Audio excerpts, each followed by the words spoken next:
Welcome back. Here today in beautiful Shivers Park in downtown Chipley. It is a gorgeous, balmy day. We're enjoying that in-between season between the hottest part of the summer and the cooler autumn coming on. Some days which are a little lower in humidity and quite pleasant, others which are just on the other end of the spectrum, still enjoying all that summer Florida brings. Here now with Tim Lanham.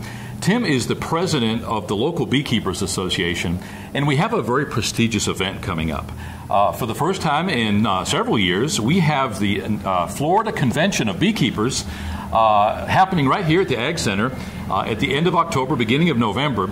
And we're here with Tim today to talk about this event embraced by the entire business and agricultural community because of primarily the importance of the bees to our primarily agricultural economy here in Northwest Florida. If you watch the news, you've seen photographs and videos of Chinese women in Southeast Asia, in China, on tall ladders, hand-pollinating fruits and vegetables because of the plight of the honeybees. We're going to be talking about this and more with Tim, as well as the exciting news about the upcoming Beekeepers Convention right here in Chipley, Florida. We'll be right back.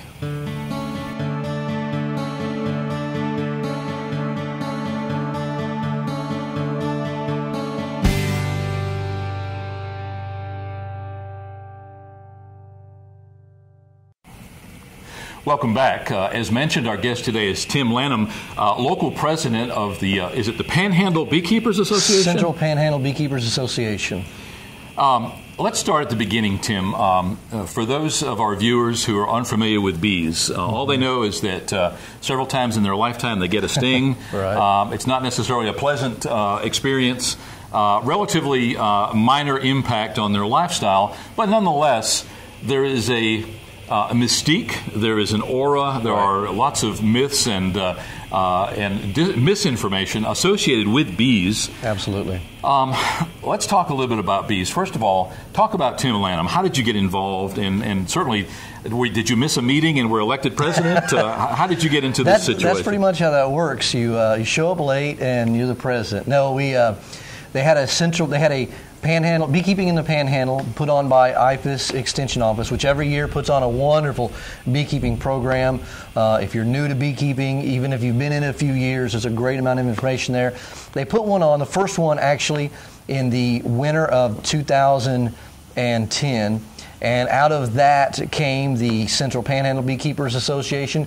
Jackson County has one called Chipola Beekeepers Association. There were some others already in the area, but that brought a lot of people into beekeeping that were interested. And most of them came in, some as a transitional career, maybe something to carry into retirement, beekeeping, apiculture, different things, some to get out of other careers. Some of them, like my wife and I, got into it because we have a kind of a self-sustaining farm. We want to be able to grow our own vegetables, grow our own fruits, those type of things. And like you said, honeybees are essential to that, and that's why you see those things in China when they're trying to pollinate. You look at the almond crops in California. They can't get insurance for their almond crop unless they have a certain number of beehives per acre. That's how important they are. The same in the citrus community. That is incredibly important. Melons. A lot of these types of fruits and vegetables are really dependent upon pollination, bees being a large part of that. And so we got into it really for our own benefit of our own farm. Now, the association to which you belong here locally, how many members? We have probably 34, 35 members on the books. We run 16, 18, 20 members a meeting usually, sometimes a little more. We meet the first Monday of every month at the Ag Center in the East Room. We have a little meal at 6 o'clock, and at 6:30 we start a business meeting. And we range from novices. In fact, we have a couple people in the club who don't have bees yet, and all the way up to Lawrence Cutts, who's in the Agriculture Hall of Fame for his extensive work and probably one of the foremost knowledgeable beekeepers in the world, and that's not an exaggeration. So there's a wide variety, a lot of us in the 3 to 4 year, a couple of commercial guys, a lot of just homestead beekeepers. So. Yeah, and I want to visit Lawrence Cutts because he warrants a whole show by himself. Absolutely. No doubt. Back to your numbers, 30, 35 members, 18, 20 attendees at each meeting. Not different in large part from some of the local fraternal organizations. Correct. Pretty strong numbers, which obviously shows that importance of that industry. When people talk about bees, all they see are a yellow jacket with a stinger and they run. Right. If you're hypersensitive, if you've got allergies which make you particularly sensitive to those things, they can actually be life-threatening. But as you point out, very essential to our everyday life. Absolutely. Even more so when you're in a agriculturally based community as such as we find ourselves. How many types of bees do we find right here around Chipley, Florida? We have one type of honeybee. There really is one type of honeybee. Even the Africanized bee is a type of honeybee, although we don't have those around here. But they're very similar. Now you also have your what people call carpenter bees or bumblebees. There are some what's called German black bees, which you find some in the woods. They're not really kept in managed hives. And then you have, of course, the yellow jackets and hornets and those type of things. And there are various numbers of those. Most of the bees you find out pollinating, you'll find yellow jackets some, and you'll find carpenter bees. Yellow jackets are aggressive if you get near their hive.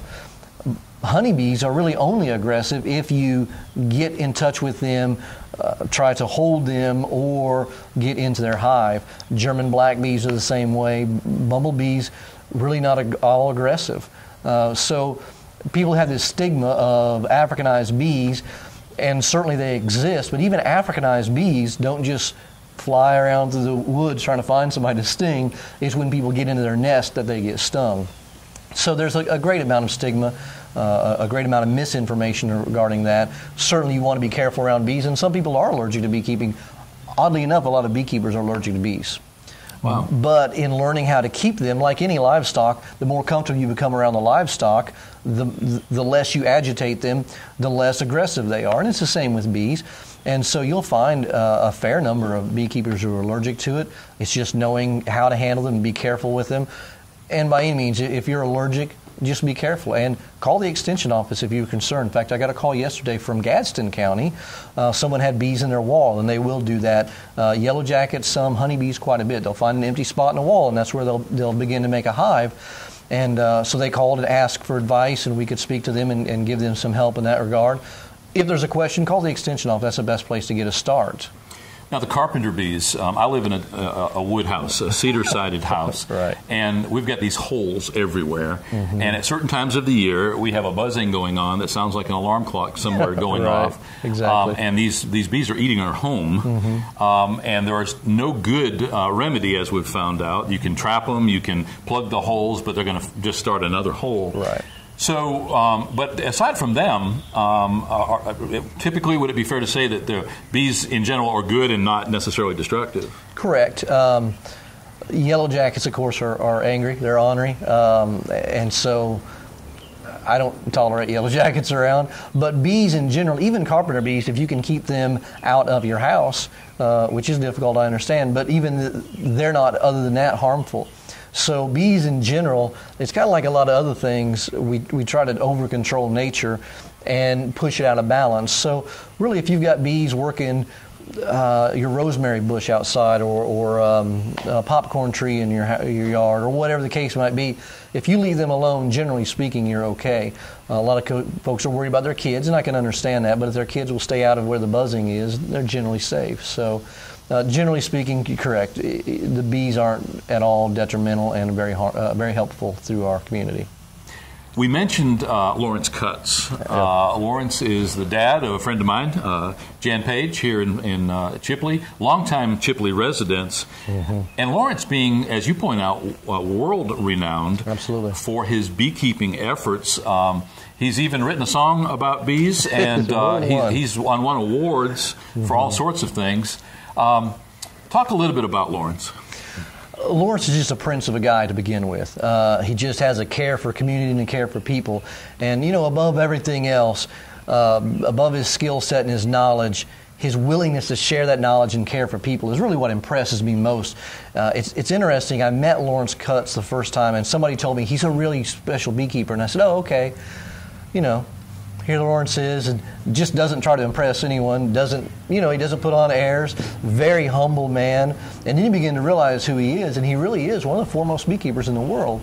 But just a very humble guy with a great amount of experience. He's third or fourth generation beekeeper, and I think he plans on passing his business down to his son and grandson, and so that'll be fifth or sixth or fourth or fifth generation right here in Florida. But he has an amazing amount of experience and knowledge, and can translate that into teaching, which not everyone can. He's had a wide career in beekeeping, from beekeeping as a pollinator, as selling honey, as a bee inspector for the state. So he's really covered the whole gamut of things, from the political side to the small business side to the large industry side, and really all the areas in between. So he has a great amount of experience and knowledge that is just beneficial to anybody who can ever get a chance to talk to him. Now, I would imagine Lawrence is going to be involved in your convention. He is. Actually, he told me he wouldn't be at all. He said, I put one of these on before by myself, and I'm not getting involved. I said, okay.